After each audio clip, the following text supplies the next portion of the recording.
Prison ভ্যানে জিয়াউল হাসান যখন বলছিলেন যে আমি আয়না ঘরে ছিলাম না, এবং আমরা বাঙালি জাতি কতটা আবাল হতে পারি, সরি ফর দিস ল্যাঙ্গুয়েজ, কতটা আবাল প্রকৃতির আমরা বাঙালি জাতি, আমরা কতটা স্টুপিড এবং আমরা কতটা ইডিওটিক ক্যারেক্টার হতে পারি আমরা বাঙালি, যে কারণে এই জিয়াউল হাসান এই বক্তব্যটা দিতে পেরেছেন।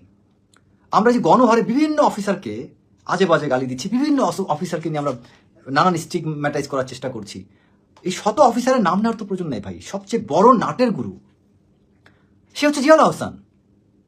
আয়নাঘর শব্দটা আপনি যখন আয়নাঘর না, যে কোনো গুম খুন আয়নাঘর যাই নাম নিন না কেন, আজকে পুরো র্যাব বলেন যত কিছু বলেন, এই জিয়াউল হাসান নামটা কিন্তু is a very big factor.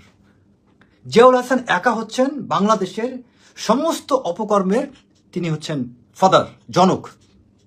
সেই জিয়াউল হাসান কি সুন্দর করে বলছেন যে আমি আয়নাঘরে ছিলাম না, আর আমরা আবাল বাঙালি, আমরা ইডিয়টিক ক্যারেক্টারগুলো